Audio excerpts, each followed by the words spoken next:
you, Dr. Babu, and many distinguished participants to this important conference.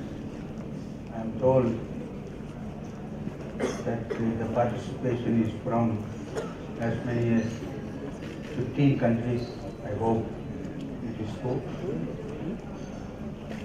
And this group is doing this kind of conferences for the last 5 years since its inception. I am told today that over 100 conferences are being held every year, and they are actually having online publications, as many as 250 or more. It is very difficult actually, even to run one journal, scientific journal, is not easy.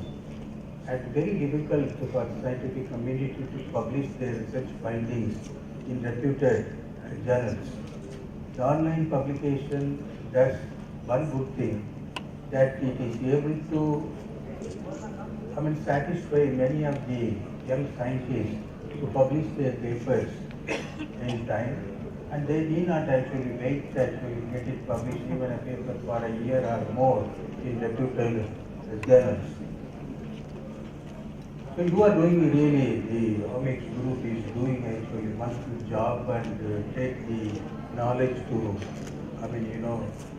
young and old, scientific community, generates knowledge, promotes actually research in various areas.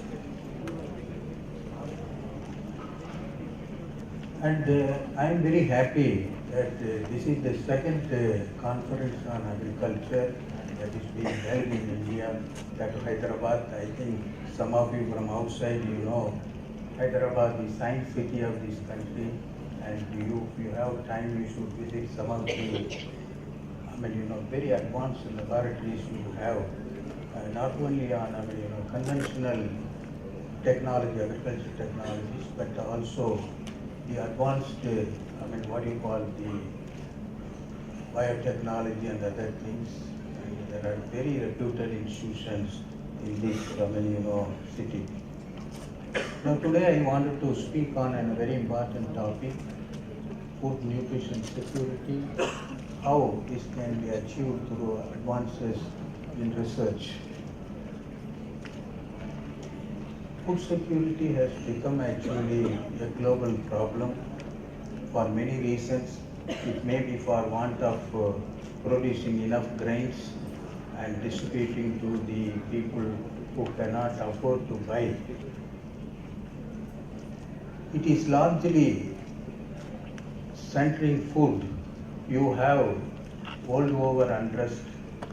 The governments are falling, and there is everywhere riots, chaos, largely because of the inflation of the grain prices. Even in India, 10 years back, the food was, if you take 1 kg of rice, it used to be only 15 rupees. Today, even you cannot get good rice for 45, 50 rupees. It may further increase also. Now, before I start talking about, food security and nutrition security, I should define, for many are young, scientists, and you should understand what I mean by food security. For food security, that everybody in a country, a nation, should have enough food grains produced by the country or purchased by the country to feed its population. Now, to feed the growing population, you should have physical availability of food grain first. That is the key issue actually. You should have in the first place enough grains to feed your population. Then you should be able to reach that food to all sections of the society, because there is a very large section of our people who cannot afford to buy food and live happily. So food security means physical availability of food grains, keeping pace with the growing population, and the economic accessibility, purchasing power for the people to buy food. Now, I would say, based on the situation in this country and many countries in the world, that many countries are able to produce enough grains. India is producing today 260 million tons of food grains. And that is adequate to provide 450 grams per capita per day. There is no problem absolutely as far as the physical availability of grains, there is no problem. But in this country, 240 million people go to bed hungry. So it is not because of want of availability of food grains, but they don't have purchasing power to buy food. So India is not food secure. Want to talk about nutrition security. Very large number of people, because whatever we eat is not a balanced food. When you are not able to buy calorie itself, where is the question of buying actually fruits and vegetables, meat and fish and so on and so forth. So very large number of people, almost 65 to 70% of Indian population, particularly women and children, suffer from malnutrition of all kinds. So India is neither food secure nor nutrition secure. Now how we are going to achieve this? This is actually the point I want to discuss today. Now briefly tell you about the history of agricultural production in this country, that we started with the introduction of hybrid technology in millets, maize and sorghum and pearl millet. Almost towards the end of 50s or mid 50s introduced, towards the late 50s we could have actually this hybrid technology in millets. It was followed by semi-dwarf high-yielding varieties of wheat and rice in the mid-60s. Then came that hybrid technology in rice since 1990s. But China had, as early as late 70s, it introduced hybrid technology in rice as a technology to follow of the, the so-called high-yielding dwarf varieties. Then came actually introduction of exotic, oilseed crops like sunflower and soybean. Both are not our crops, oilseed crops. We introduced later. Then we have in hybrid technology in many vegetable crops, by which we could enhance the productivity. As a result of this introduction of the technologies, we could actually increase the food grain by 5-fold from 51 million tons today, 260 million tons of food grains. Edible oil we have increased 2-fold from 6.5 to 14 million tons actually. But in spite of it, that our need is another 50% we are importing, and we are spending nearly 40,000 crores annually to import 50% of our requirement of edible oil. Same is the case with pulses. We could not make much progress like in oilseed crops. We have not made much progress. Whatever progress made is only in the food grain area. Then vegetable and fruits we have increased by 5-fold, 50 to 75 million tons of fruits and vegetables. Milk is one of the very impressive progress we could make in this country. We have increased 8-folds. Today we are producing about more than 110 million tons of milk. We are number one country in the world with milk production. Now our requirement is much more. If you look at actually the per capita availability of all these things, food grain there is no problem. The present level per capita availability is 440 grams and the minimum required is 460. Not much actually difference actually. We are almost able to feed this population. Cereals you see, for example, there is a little bit, not much difference in the present level and the required level.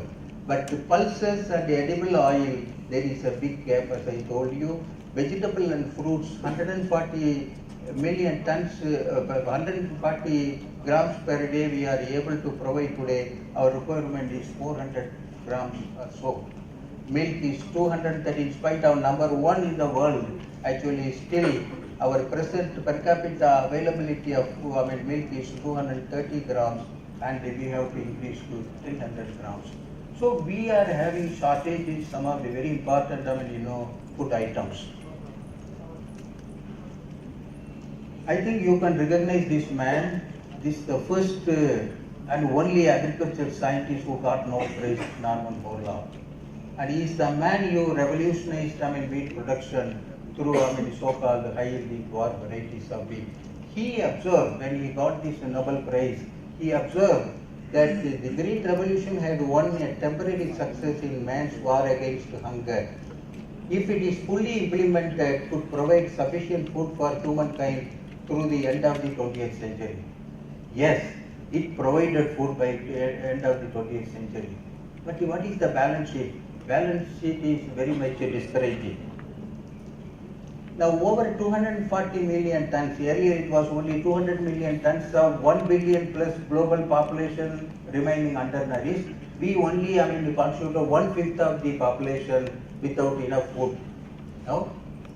And today, I think Dr. Mohan Khanna in the morning said that the Millennium Development Goal was to by 2015 we should halt the, make it one half of these, undernourished people. To 200 million people to 100 million. But in all countries they could achieve, except in India, it has increased actually the number of people who remain undernourished. From 200 million to it has come to 240 million. If food grain prices are going to up and up, possibly the number will be increasing. Over 7,000 people die of hunger every day in this country. About 60% of women and children suffer from hidden hunger, what they call protein malnutrition, nutritional anemia because of the iron deficiency, low birth weight, and there are many other problems they suffer from, vision impairment and many other things because of the vitamin A deficiency. About 40,000 children go blind every year due to vitamin A deficiency. Now you can judge yourself that this country, such a populous country, 1 billion people, 1 billion plus people, they are neither food secure nor actually nutrition secure. Now, our demand projections are terrible actually. Food grain production, I said 260 million tons, and by 2030, in another 17 years, we have to increase to 340 million tons. We have to add 80 million tons in the next 17 years. The growth has to be 2%. The 2% growth is very important because it has to come by only by yield increase, because there is no more land. There is no more land to grow, any crop. We have saturated. Now only by increasing vertically the yield level, that we can actually achieve that 340 million tons by 2030. By 2050, we have to add another, 80 million tons or so. It comes to 460 million tons. 70% increase from the present level we have to increase. Not only unique to India, worldwide also, we have to increase the production by 70% from what we are producing in the world today. Now, edible oil, again, there is a big shortage, I told you. We have to go almost, 3 times or so by 2050. Vegetables, we have to increase enormously. Everywhere the growth has to be not less than 3%. And even milk, in spite of, achieving such a goal, that by 2030 you have to double the milk production from 100 million tons to 200 million tons. It has to 360 million tons because still per capita availability is low. Now, there are many challenges. It is not so easy for the country, for the scientific community to achieve this kind of production goals because of the many challenges we have in achieving these future demands. The most important thing in this country is the population growth outpacing the agricultural production. Now, if you see the latest 2001 to 2010, that the growth rate of food grains is 1.6%. Our population still increasing on an average 1.8%. But if you see the last few years, it has gone to almost 1.3%. Now this is going to be a very difficult to, situation, how we are going to match with the enormous, the population growth. The rampant undernourishment and malnutrition, as I already told you, this is also a challenge we have to face. Rapidly shrinking natural resource bases. There is a very serious problem with water. It is estimated in the next 40-50 years, the per capita availability of water will go down by 40%. And agriculture uses almost 70% of the fresh water. Now, how are you going to, meet this requirement? And the soil health is decreasing. I don't want to go in details, then I would need actually 1.5 years for this, 1.5 hours to make this statement. So there is soil health is declining, and the plant genetic resources, after all the plant genetic sources are very important for, gradually improving, progressively improving the crop varieties. If you don't have variability in nature, then probably you will not be able to. That is also shrinking very rapidly. Large rainfed area, 60% of our area is rainfed. Only 30-32% is irrigated, and the only irrigated area was giving an answer to our food production program in this country last 40-50 years. Persisting deficiency of pulses and edible oil, I told you. Unfolding adverse effects of climate change is going to be a very big challenge actually, climate change. It is already visible, it is happening, and it is going to bring down actually productivity of many of the crops. There is going to be more diseases, insect pests. I think there is going to be many problems. We are not able to really imagine what kind of changes going to happen affecting Indian agriculture or global agriculture because of the changing climate. Declining farm return for farmers. It is no more attractive agriculture, whether in the United States or in India. It is no more attractive professionally and economically. It is not attractive. A farmer doesn't want his sons to go to agriculture. This is the kind of situation today because it is no more attractive. And reservation against the GM crops. You know very well. I think this is the part I will speak at the end of my talk actually.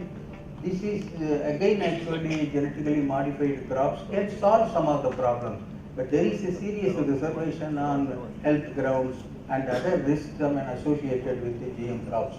So I think probably unless we manage all types of constraints, we will not be able to achieve the goal. Science alone will not do it, but we have to address other socio-economic problems also.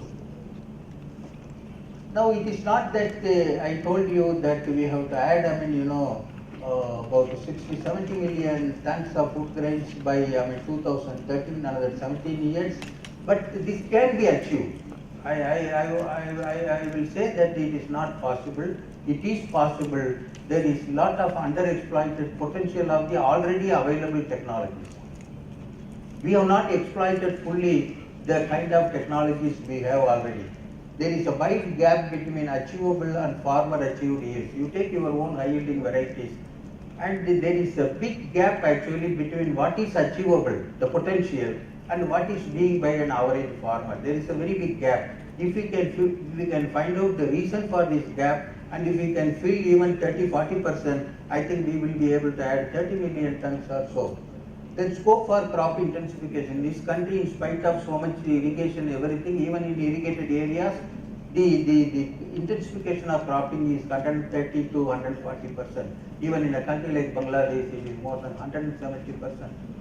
So that means you are taking only one crop in a year, or 1.3 crops, not more than that. We should be able to take, 2 crops, very good crops. That would mean actually there is a good crop intensification. Large underexploited rainfed shallow lowland is nearly 10 million tons of 10 million hectares shallow lowland ecology, and there is more than 2.5 million hectares of boro rice. The productivity is very high. We have not exploited. These are opportunities we should be able to use.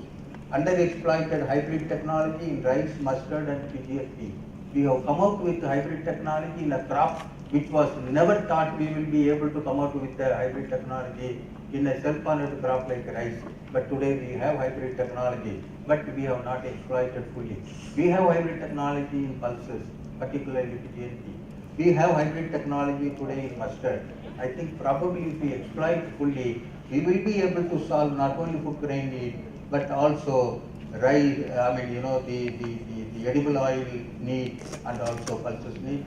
And the emerging innovative crop improvement technology should help us actually apart from the underexploited opportunities.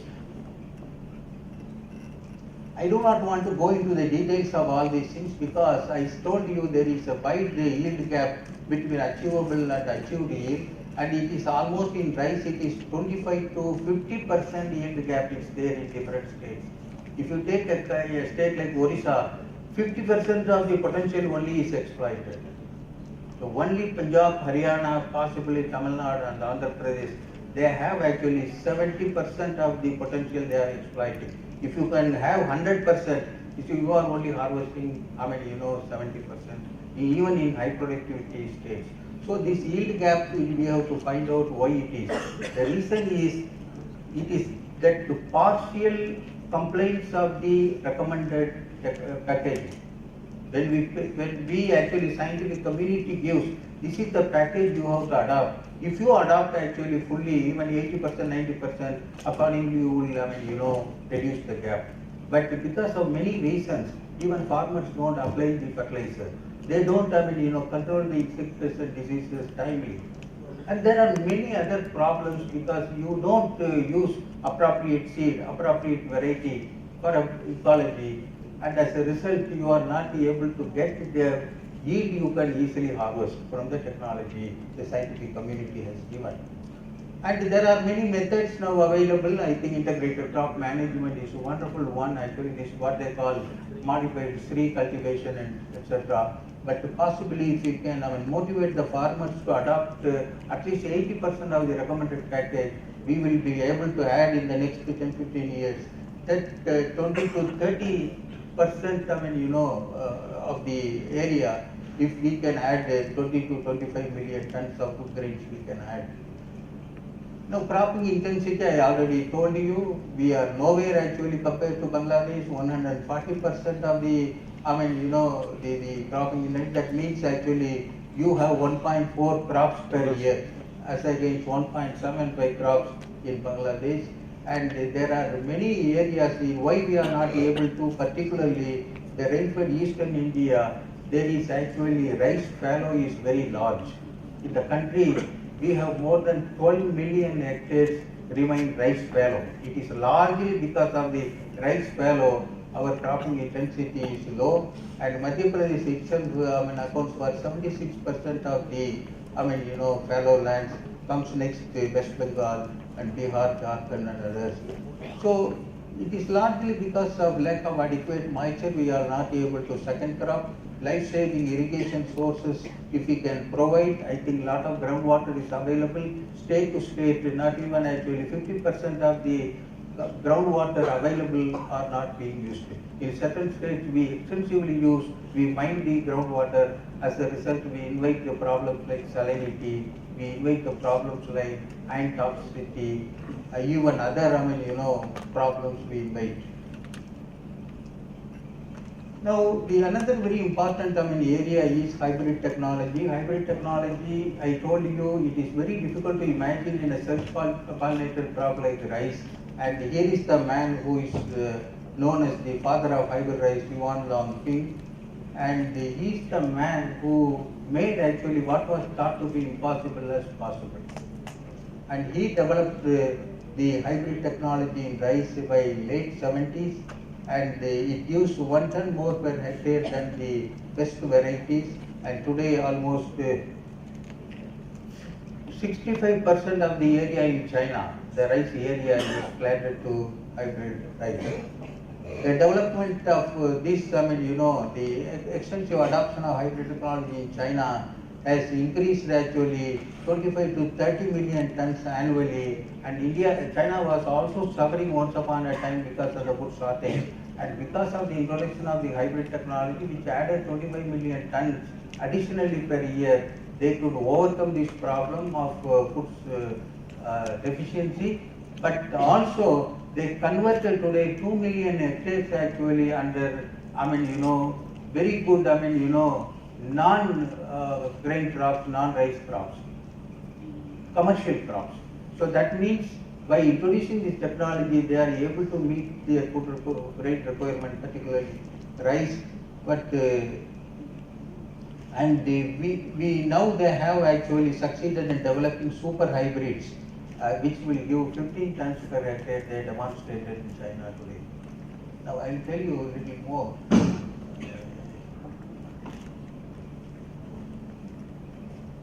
Nobody believed China actually. When they came up with this technology, nobody believed it. Everything China does, we think that they are just, joking. But they developed this technology and adopted extensively. And I told you the kind of success they achieved. And impressed with the China's success story, we introduced hybrid technology. We started actually hybrid technology in 1990 only. But in China, 1970, late 70s, they already commercialized this technology. They're taking advantage of parental lines of International Rice Research Institute, ideally suited to tropical Asia, and the experience of China in seed production and cultivation of hybrid rice. We came up with the first generation hybrid in 1995. Unfortunately, the pace of adoption of this technology was very slow. 1995 introduced. Now today it's almost how many years? 12, 14 years. Now the similar period, China could actually cover 18 million hectares, covering more than 55-60% of the rice area. But the same period, after learning everything from China, we are not able to move even 2 million hectares after 12 years, similar period. Now we have to identify the reason and see that how we can also, replicate the kind of success story of China. Possibly that will help us actually to add substantially to our grain production. And Government of India is doing very seriously, addressing this problem, and they are strengthening this program during the first plan. Now, why this pace of adoption was very slow? There were many reasons. One was the yield advantage. 1 ton they were not satisfied. Farmers were not satisfied with 1 ton yield advantage. And also the performance was not consistent. It varied from, place to place, farmer to farmer, the season to season. So that was one of the major problem actually, yield advantage and inconsistency in their performance, and the lack of hybrids for medium and medium late maturity. Following China and most of the East Asian countries, the government, the Indian scientists were always breeding hybrids of early and mid-early hybrids. But actually our need is actually medium late hybrids, because 90%, 95% of our rice area requires medium durable variety for Kharif season, wet season. But the kind of hybrids we have produced, the farmers were not happy actually. It cannot be fitted to, except 5 to 10% of the area, you cannot fit this early maturing hybrid. And also many problems of quality. The initial hybrids were suffering from quality because of the not acceptable physicochemical properties of starch, and it was cooking, very sticky. So that was also one of the, reservation against hybrid rice, and also susceptible to many of the major diseases and insect pests.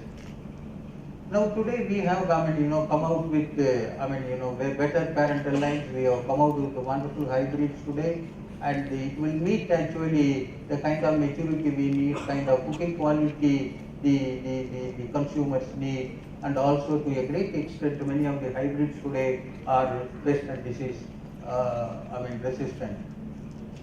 Now we have also for different agroecologies, rice ecology, we have good hybrids for rainfed shallow land ecologies, and some of the hybrids are slowly, being adopted by farmers. Particularly interspecific Indica japonica hybrids, a new plant type, in the new plant type background, there are many hybrids are coming up. Now the hybrid, I told you that 1 ton yield advantage farmers are not happy with. Now if you want to increase that yield vigor, yield advantage, then probably you cannot depend on hybrids based on only indica into indica hybrids. You have to go for intersubspecies hybrids, indica japonica hybrids. That is what China and many countries found, that if you go for intersubspecies hybrids, it should be, we will be able to increase the yield level substantially, yield vigor. Then we are coming out with the green super rice. This is actually an international program supported by Melinda Gates, Bill Gates Foundation. Supported program Green Super Rice.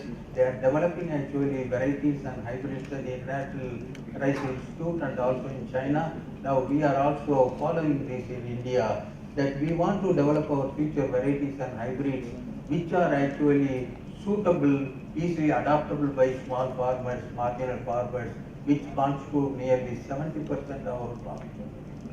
So we have to in future, depending on actually the shortage of water, the soil health and other things, the many problems, we have to breed our future varieties and hybrids that are actually easily adaptable by small and marginal farmers.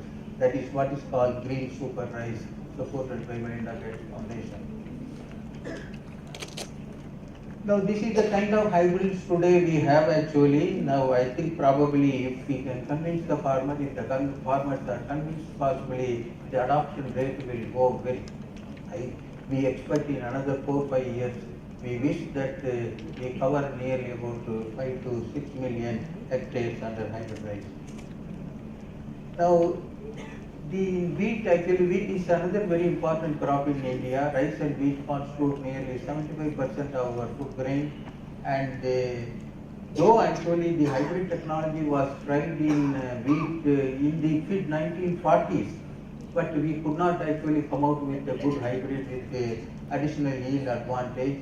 There were very important reasons for that, that it is still far from commercial reality because of low standard heterosis. You don't get a good heterosis, and also low seed yield and high seed rate you have to use for planting wheat. So the cost of seed will go high, and there will be, unless we solve this kind of technical constraints, the hybrid wheat, even if you produce, we could not popularize because the seed rate is very high. Like direct seeded rice, you have to use very high seed rate.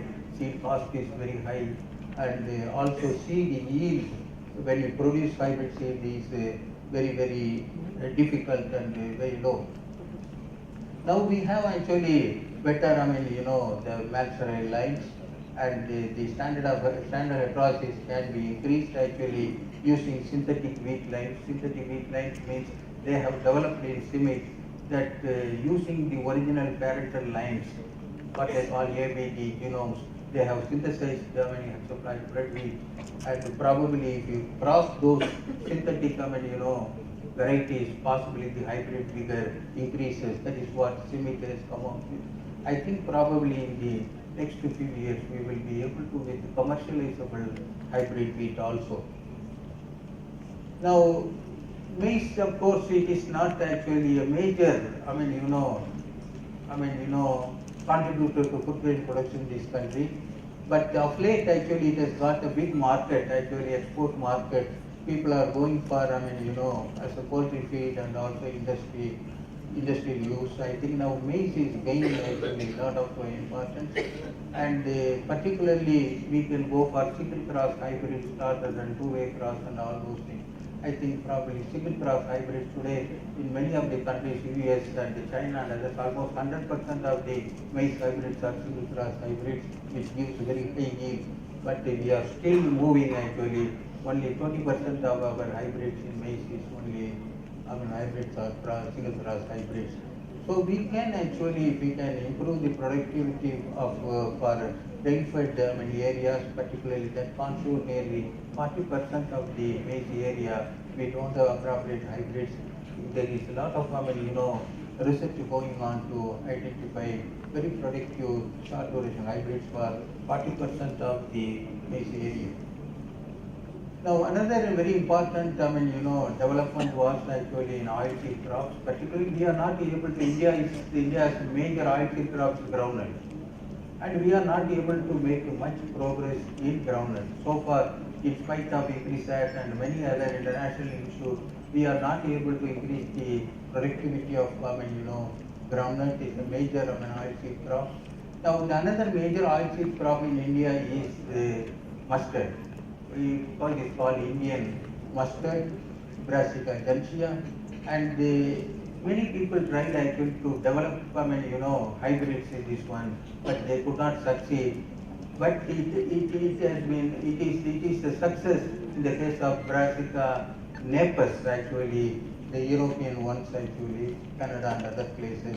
But we are not able to develop for a very long time, and today we are able to develop actually two hybrids have come out already, DMHR1, DMRH4. It is actually, the kind of materiality source they used for napus were very effective, and they could get the proper restorer lines, but it was not the case in the case of gentiana, and they had to struggle, and through a very unique kind of maturity system, which will be a universal maceral line. It can take any variety as a restorer. It's a very unique system. It has been patented. It has been developed by Delhi University, and there is another area we are thinking very seriously. We have already come out with products, what they call genetically engineered maturity system and restorer system, what they call Barney's Barster based CM hybrid. We have already developed a DMRH11 actually.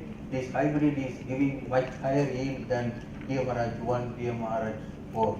It is giving 25% higher yield than these things. But the problem is still because of the intervention by the Supreme Court, we are not able to take to the farm level open field testing. Once it is, we hope in another month or so, if Supreme Court allows GM crops, I think probably this will go to commercial planting by next year or so. So possibly this kind of the novel maturity system can be used across crop species. It is not specific to a particular crop, the technology. The same Barney's Barster system can be used for other crops as well. This is only to tell actually how this Barney's is actually, you are using an RNase which degrades all RNA and makes the plant actually selectively makes right. And suppose you have another thing what they pass pollen development normal. Once you use the Barney's system, then the whole thing within the the tapetal layer you see it outside, the whole pollen development is distorted. And if you use Barster, then again poor pollen development. This is a wonderful technology is being used in Canada and other places. Now another important problem is physical stresses. I told you very large area, only 65% of our area is rain-fed, and rain-fed condition has got its own problems of drought, and also there are areas where you have in rain-fed areas, but there are areas where you have the whole eastern India, it is not only drought but also submergence. It's a very high rainfall area, the eastern India, almost 6-7 states. And what happens actually that at the different stages of development of rice, it is submerged for 7 to even 15 days. The whole crop is killed actually during the wet season. If you can make actually your varieties tolerant to that, possibly it will greatly help. And they have already identified a gene called submergence tolerance gene 1A from one of our own varieties. It's called FR13A, and this was by Market Technology, International Rice Research Institute has come out with. But similarly, we have identified for salinity tolerance, drought, and even P deficiency, phosphorus deficiency. There are many problems. Soil problems are of very many kinds. And possibly we have actually genes available in nature, possibly the future varieties can develop to resist and they restore the potential yield. But there are many we cannot solve through, the naturally available genetic variability. The genes will not work. We have to go for some of the innovative technologies. Now this is what I was telling, that the submergence tolerance actually now, the sub-1A gene is actually introduced by Madras selection into many of the long duration varieties. Now if you can actually have that gene, the varieties, if it is submerged for 1 to 7 days actually, the yield reduction is not much actually. It gives actually, under the same stress condition, it gives higher yield than the black bar actually, gives higher yield. Even if it is go for 8 to 14 days submergence, still its advantage because of the sub-1A is much higher than the normal variety. I think this is now spreading actually all over Eastern India, in Indonesia, in Burma, and many other countries, Vietnam and many other countries. The sub-1A is used, but still it is having defect actually. If it exceeds 14 days, it gets killed actually. Possibly we have to further strengthen this with yet another gene actually, possibly available in nature, and there is a lot of work is going on many centers to identify such genes and actually strengthen this, the tolerance level. Now there are also good work is going on at the, the institutes in Bangalore, that what they do actually, they identify the varieties which are naturally tolerant to some extent to some of these stresses, and also they identify, transgenes, maybe actually transcription factors, etc. And they try to combine, rather than taking a susceptible variety and putting that transgene, they actually develop first actually varieties which will be able to stand to an extent that kind of stress. Then they combine with transgenes, and they are able to today develop some of the very good, drought tolerant groundnut varieties, rice varieties at actually Bangalore. Now there is, another very interesting thing about this, the salinity tolerance, salinity, particularly the both inland salinity and also coastal salinity is a very serious problem. This work has been done in Honorary University, and what they have identified, they identified the 2 genes actually, and if you can have actually the fusion gene, both of them together, it can resist actually non-tolerance to a great extent. Again, this gene is patented, and many countries are trying to use this one and develop better, salinity tolerant varieties. Now, in India itself, the International Institute in Delhi and also Delhi University, they are actually developing using 2 important genes, what they call cleoxylase 1 and 2, and also they are further strengthening with more genes actually. They are able to develop actually salinity tolerant varieties. So what I am trying to say, that the innovative technologies can help where the conventional breeding selection technology could not help actually. Now this is what actually a very good work is going on in actually Delhi institutes. Then there is another way that you can also develop new plant types. This is actually everybody is talking about new plant type today.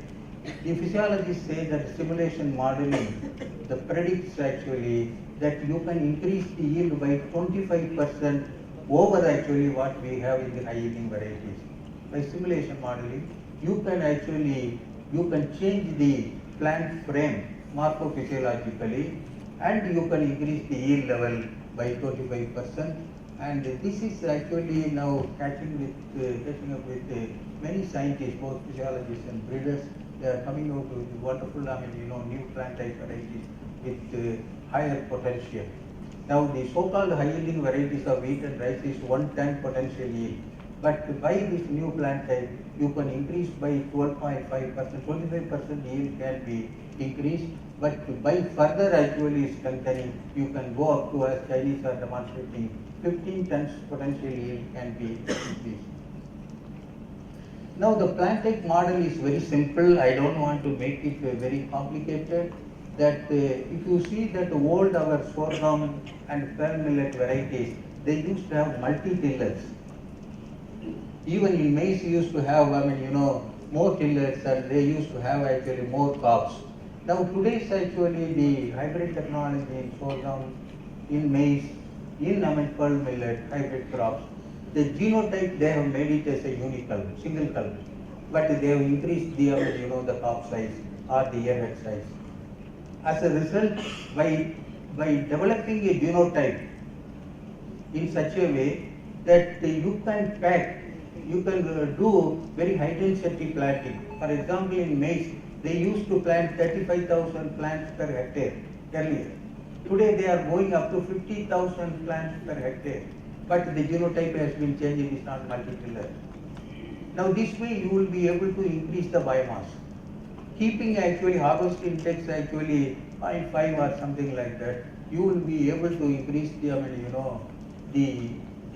yield level substantially. This is what has happened in maize, sorghum and other crops. Now similarly, the same concept, the marriage between actually, the genotype and the high density planting, possibly that IARI started this work under push, and also in India we started in Delhi, and we have come out with the new plant type varieties which are having higher yield, 12.5 tons potential yield as compared to 10 tons which we used to use. Now this is having actually a different kind of plant type, semi-stalled stature. It's not 100 centimeter, 120 centimeter. Medium growth rates are not early duration, should be medium duration. Optimum number of panicles, optimum number of spikes per panicle, high percentage grain filling more than 80%, and the leaf area index should be above 3 or 4, and robust and persistently healthy root system, and increase the seed size also. Possibly by high density planting, you will be able to reap higher harvest. Now this actually the man again, Yuan Langping, and he was impressed with the International Rice Institute's work on the new plant type concept, and he introduced actually a mega project, a nationwide mega project in 1996 to actually develop future hybrids in a new plant type background. The new plant type background development was independent of hybrid rice, even in IARI. But people thought that by new plant type, by improving the morphophysiological frame of the plant, possibly you will be able to increase the yield level further. And if you can combine this new plant type with hybrid technology, probably you will be able to boost the yield further. This is how Yuan Langping, he led actually a big nationwide mega project. 1996. His objective was by 2015 he wanted to increase the yield level by 15 tons per hectare, and he has actually developed wonderful the hybrids today. If you see the hybrid, you will be really amazed to see the type of material China has developed. The intersubsidy hybrids, particularly that CU9308 and the Liangyu Beiju, these two hybrids give average 12 tons per hectare in China. So it is actually the concepts, transformed into technologies by making actually the appropriately, as I told you, hybrid and the new plant type, you will be able to increase the yield level. Now there is another area a lot of people are working on it. The work was started in the Cornell University. They thought probably in the evolution of crop plants, all the variability present originally in the the progenitor species have not been actually captured in the modern varieties. It's a concept. The concept is all the cultivars of across crops, they were all developed from the progenitor wild species, right? Now the progenitor wild species had actually enormous variability. For every gene they had many allelic variants. But in the evolution of the cultivars, by domestication and further improvement, the nature also selected something, the man also selected. In that process, many of the valuable allelic variants have been lost in the wild species itself or in the primitive cultivars. If you can trace back to identify those QTLs, they call it actually the allelic variants, probably you will be able to, identify new gene sources to increase the yield level. For example, this is a, diagram you show seen in Nature, in Science and many journals. It's a very classical work. These people, they could see, for example, let us take, for example, the first one, the wild species. Let us say there are actually 3 allelic variants for, let us say, grain weight or grain number. Now, from wild species to early domestication by man, all the yellow, blocks lost evolution. By the time, man started, improving for his own need, actually, he lost the other blocks also. So, some of them have been because of the need. Nature also eliminated some of them. The man also, by his selection choice, he has eliminated some of them. He did capture all the variability into the modern varieties. If you can go back by QTL technique, we can identify these, genes in the wild species and also primitive cultivars. And if we can, bring them together, we will be able to increase the yield level. Now, these are some of the yield genes they have identified in many of the wild species. Varieties rufibogan, varieties nivara, and many other, the A genome species which are very closely related to cultivar rice they have identified. It's not only in rice, across crops nearly 3,000 yield genes have been identified. And out of them, which are most promising, we can again actually incorporate into high yielding varieties and see whether we will be able to boost the yield level.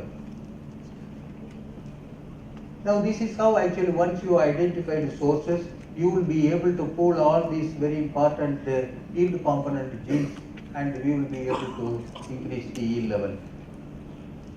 Now, this is actually an experiment again conducted by several locations in southern United States by Honorary University for 2 to 3 years, and they identified 2 yield genes in the varieties rufibogan, YLD2 on chromosome number 2, and similarly in chromosome number 6 they identified 2 yield promoting genes, and when they incorporated and evaluated over many locations, they could see 29% yield increase, 27% yield increase with 2-1, YLD2-1, and YLD6-1 is not giving that much yield. Probably there are more and more content. This paper very recently appeared. I think that in India also we are doing, myself, my own students, we are doing this work for a very long time, for the last 15 years. We have identified many QTLs, but if you can very carefully evaluate them for that yield enhancement, probably we can very easily combine even by conventional method using markers associated with that. Now, the physiological basis of yield is another area people are, very seriously working on. Yield improvement achieved so far in rice and wheat has been through altered partitioning of resources. This is what you call harvest index. How you actually apportion actually the energy into grains and the source. The increased photosynthesis resulting in higher biomass and grain yield is due to promotion of leaf area and leaf longevity, and not because of enhanced photosynthesis by manipulation of key photosynthetic enzymes. We have not manipulated the photosynthetic enzymes to increase the yield level. All what we have done is we have increased the leaf area index. As a result, we could actually increase actually the grain yield by the partitioning of the biomass. Now, this is a very interesting work actually. Tom Ochita did this work, very interesting work, and long back he did actually. He actually showed actually, anyway, this is the starch biosynthesis pathway, that there is one enzyme actually, ADP glucose pyrophosphate is a very important a key enzyme which converts glucose phosphate, 1-phosphate, into actually ADP glucose, which actually is basic actually the substrate for development of starch fractions, amylose and amylopectin.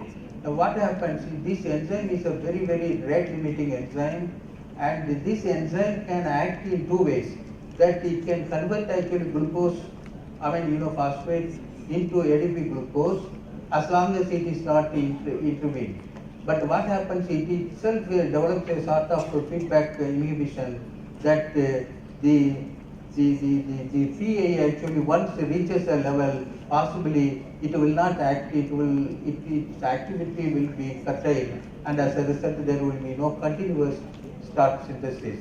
So if we can manipulate that ADP glucose pyrophosphorylase enzyme and make it silent or somehow or other erratic, possibly the starch synthesis is what. This is actually a very classical work, and by silencing gene and also by introducing a mutated gene from a bacterium, they could demonstrate in potato the starch synthesis can be increased. But this work is still going on. Recently was here on Makita in Hyderabad.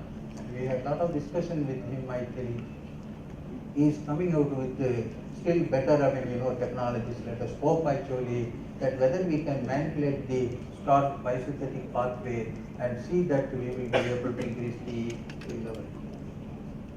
Now another area is actually, you know about it, actually this climate change is a very serious problem.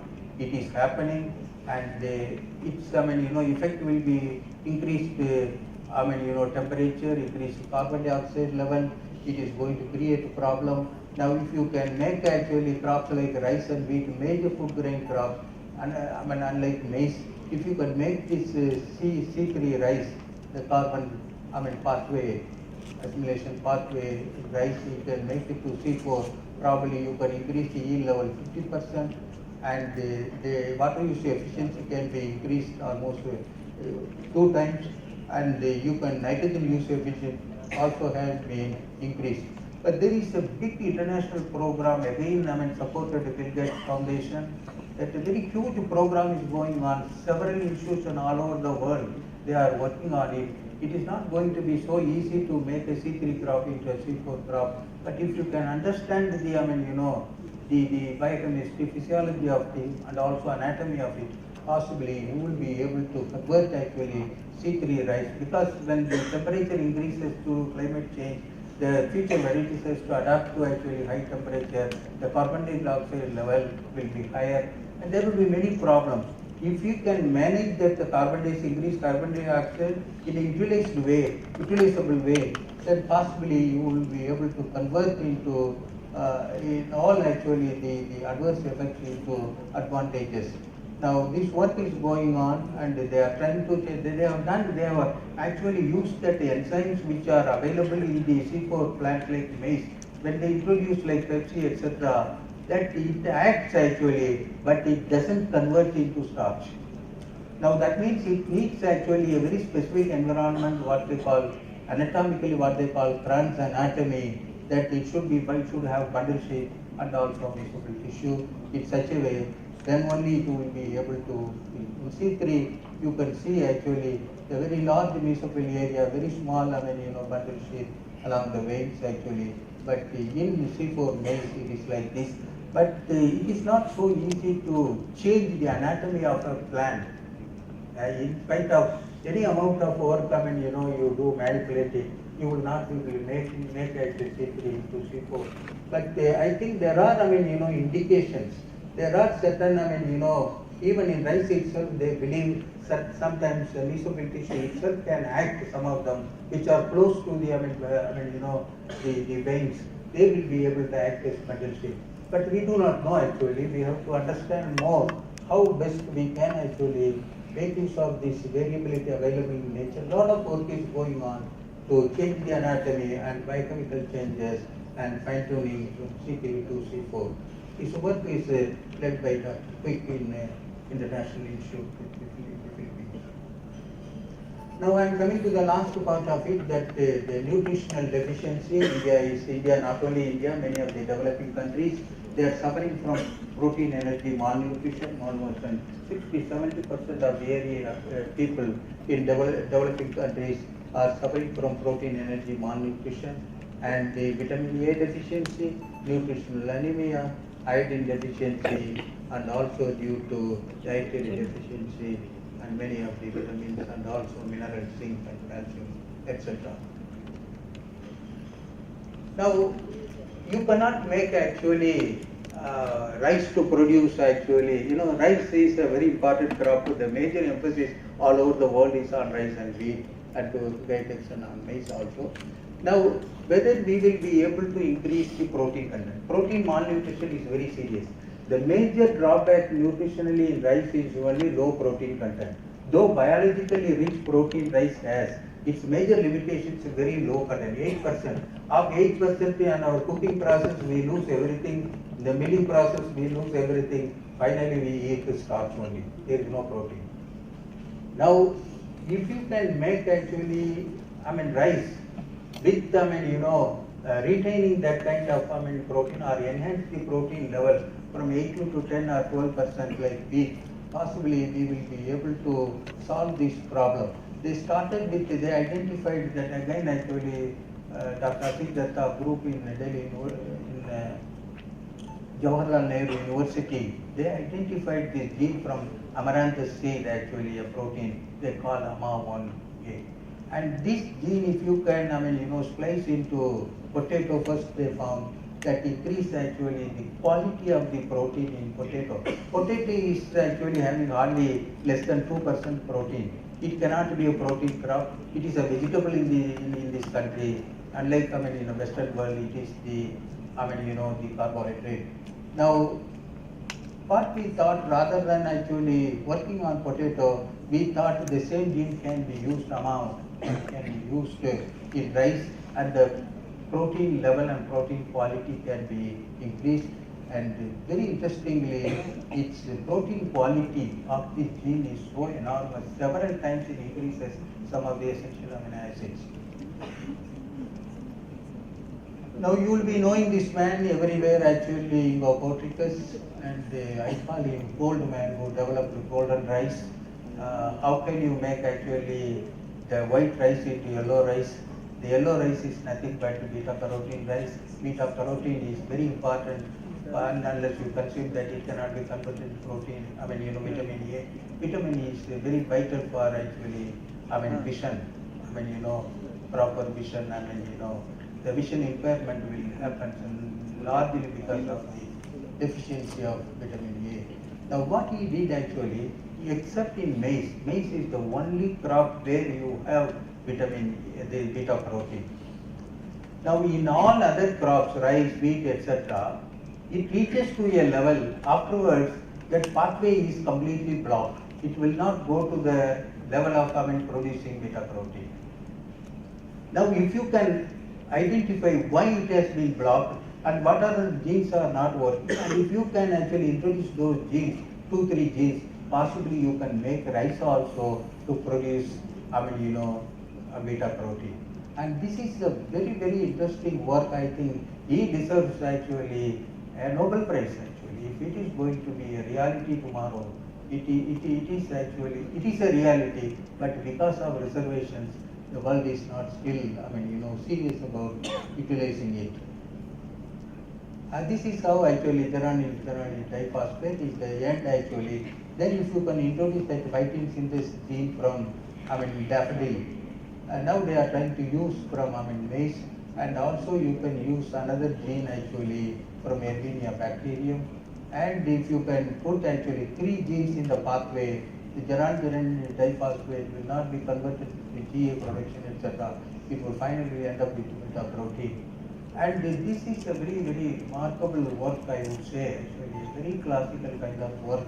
And he was here last year in India, and we could actually, now probably it is expected by 2014 or 15, it will be a commercial reality, and it will solve many of the nutritional problems. Now actually Syngenta has taken over this project, and instead of having actually the gene from daffodil, they have used actually gene from maize, actually the phytin synthase gene, and that enhances actually the beta carotene content in golden rice almost several times, actually 1.6 to almost 13 microgram per gram of rice. This is very interesting, and he has changed the bacterium also, which gives the the carotene desaturase gene also.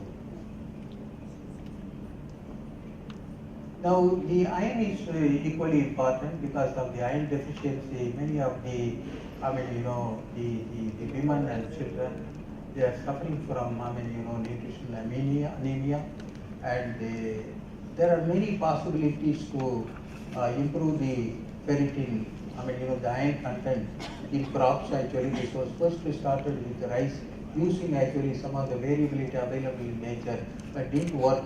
Finally, now they are going for ferritin gene identified from another crop species, and if we can actually have this gene, possibly the rice will have higher, iron content.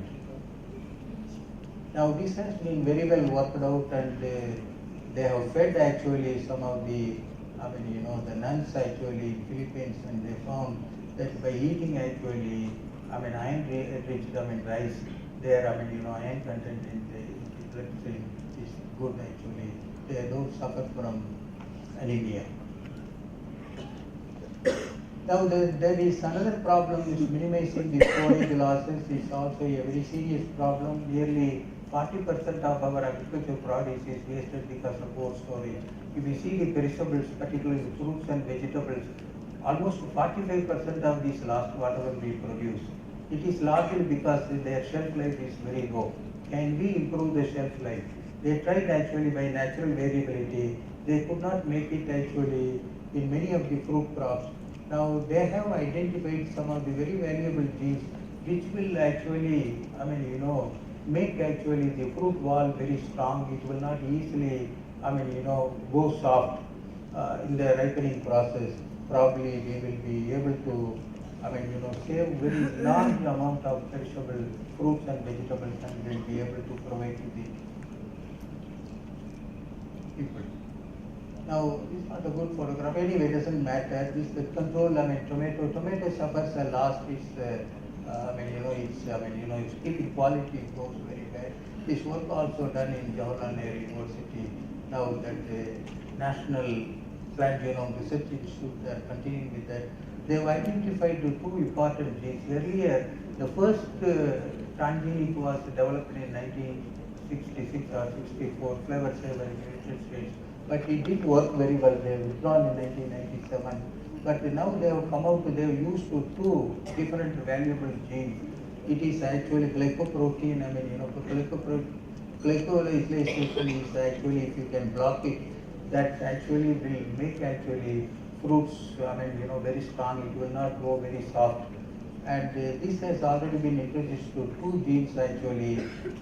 One is, manosidase. Another is, what you call that hexa. You can read it actually, hexaminidose. And another one is also,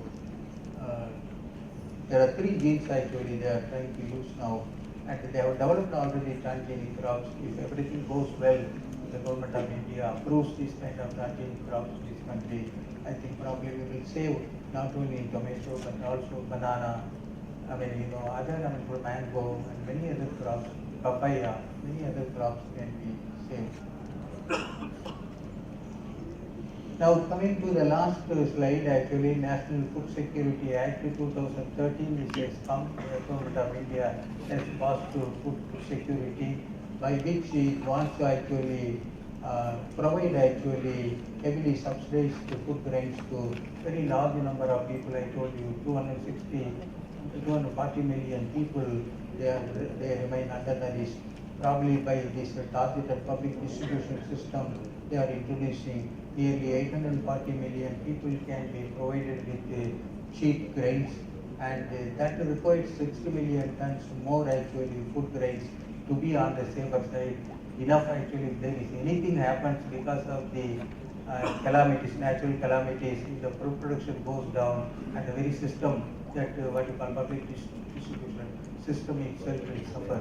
I think probably they have to be very careful. It's a very good public, policy decision by the government of India to feed actually these unfortunate people in this country. But this requires actually all kinds of, the preparations to have enough food in our buffer stocking, etc. Any calamity happens, that we should have enough food in the grounds. and should be able to feed these people. I think this is the last slide. Yeah. So, as I told you, to brief you, food security itself is a serious problem because of we don't have proper policy so far. Now, food security will be able to provide this food because of poor economic access. This was actually happening in spite of having grains and nutrition security. We are far from nutrition secure country actually. So probably we have to go in a very balanced way to ensure this food security in this country. I'm very thankful to you. It is only I have given this talk like a classroom. Is only to just particularly younger generation to understand the seriousness of this problem. Thank you very much to the organizer for giving me this opportunity.